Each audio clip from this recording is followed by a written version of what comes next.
Jam telah menunjukkan pukul 2:12 dini hari. Namun, matanya masih tetap fokus pada dokumen-dokumen kerja. Kopi gelas ketiga pun sudah sisa ampasnya saja. Seolah dunia pun belum mengetahui bagaimana cara menghentikan ini. Dan tak disadari, waktu subuh pun hampir mendekat. Tapi seakan tubuh enggan beranjak, masih setia mendampingi pikiran yang menolak untuk berhenti. Ingin rasanya menjeda sejenak, tapi takut disebut malas. Ia juga ingin tidur, tapi merasa belum pantas. Byung-Chul Han dalam bukunya The Burnout Society yang terbit tahun 2015 mengatakan manusia zaman ini tidak lagi dipekerjakan. Mereka mengeksploitasi dirinya sendiri sambil menyebutnya semangat. Hai teman baca, setiap hal besar terlahir dari gagasan kecil. Dan ingat, satu kalimat dari sebuah buku bisa merubah hidupmu. Assalamualaikum, hai teman baca. Jumpa kembali bersama saya Lingga di channel Ruang Baca.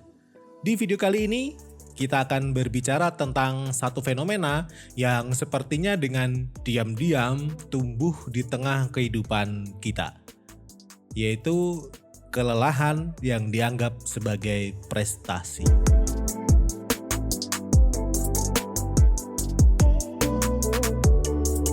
Di banyak tempat kerja, lembur bukan lagi sekedar kebutuhan, tetapi menjadi bukti loyalitas. Pulang larut malam dianggap standar, dan tubuh yang lelah seakan-akan menjadi lambang dedikasi. Namun seakan tak pernah ada yang bertanya apakah seseorang itu masih baik-baik saja. Riset global tentang perilaku kerja digital yang dilaporkan oleh Microsoft Work Trend Index tahun 2024 menunjukkan bahwa hampir 48% pekerja merasa bahwa bekerja sampai kelelahan adalah cara untuk dianggap kompeten oleh rekan, keluarga, juga atasannya. Dengan diam-diam tertanam budaya semakin lelah seseorang, semakin tinggi nilai dan value-nya. Padahal kelelahan bukanlah tanda keberhasilan, melainkan sinyal tubuh yang sedang meminta ruang untuk berhenti sejenak. Namun justru kita mengira bahwa beristirahat adalah kelemahan dan kelelahan adalah bukti kita berharga. Sebaiknya kita perlu bertanya dengan jujur, benarkah produktivitas harus dibayar dengan diri kita sendiri?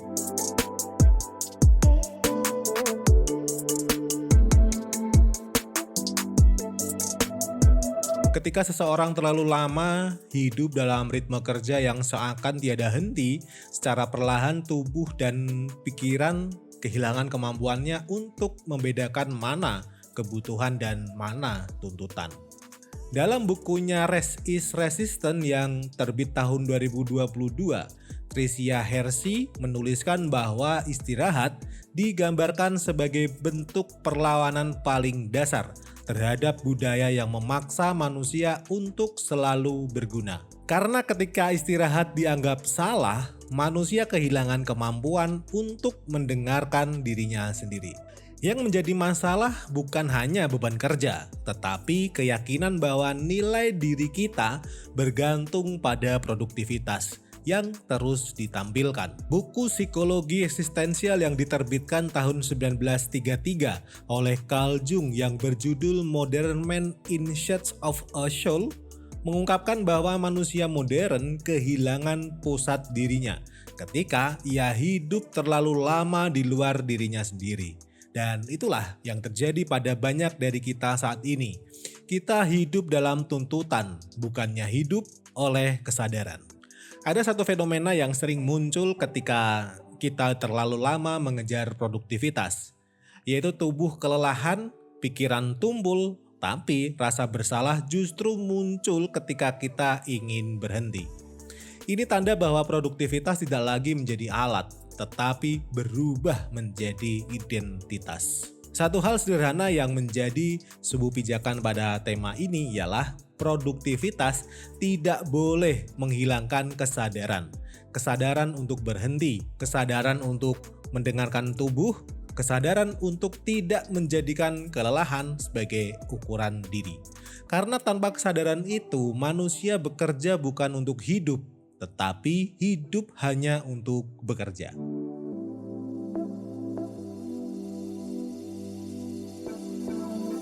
Ada masa dalam hidup kita, seseorang mulai bertanya pada dirinya sendiri, kenapa ya aku terus memaksa?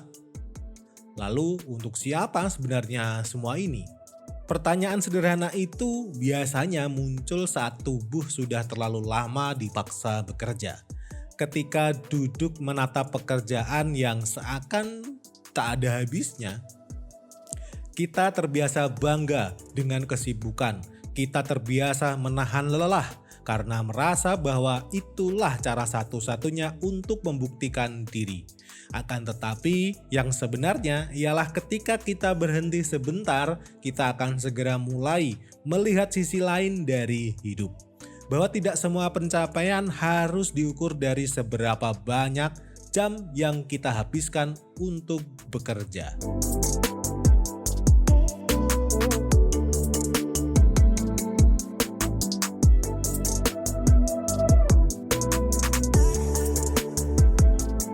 Artikel Harvard Business Review tahun 2023, The Case for Conscious Rest, dijelaskan bahwa istirahat yang dilakukan dengan sadar justru meningkatkan fokus, kreativitas, dan kesehatan mental yang lebih baik. Daripada kerja panjang tanpa jeda, artinya tubuh dan pikiran kita sebenarnya sedang meminta ruang supaya bisa bekerja dengan jernih lagi. Banyak orang mulai memahami ini saat mereka akhirnya menutup laptop, mematikan komputer, dan memilih berhenti tanpa membebani diri. Ada lega kecil yang muncul dan tubuh seolah berkata pelan, "Oh oke, akhirnya aku didengarkan." Dari momen sederhana itu, kita belajar satu hal penting, bahwa produktivitas bukan berarti harus terus bekerja. Kita tetap bisa maju tanpa perlu menyakiti diri sendiri. Dan tidak apa-apa jika kita butuh berhenti sejenak untuk beristirahat. Karena kita harus benar-benar memahami bahwa kita bukanlah mesin. Tapi kita adalah manusia yang membutuhkan ruang untuk bernapas dan kembali pulih.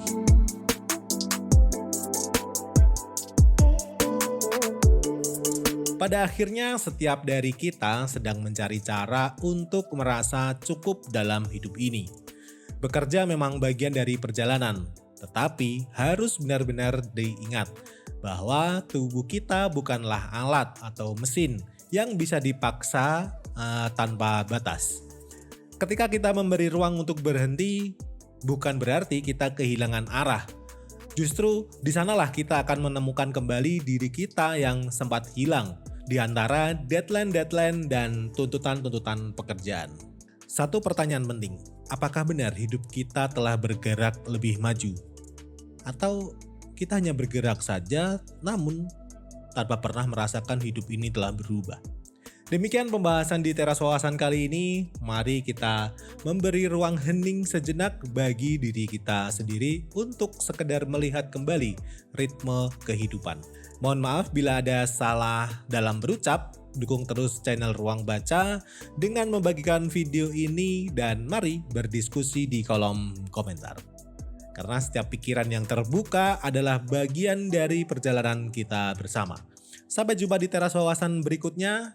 Buka pikiranmu, ubah polanya, hidupmu pasti bergairah. Assalamualaikum.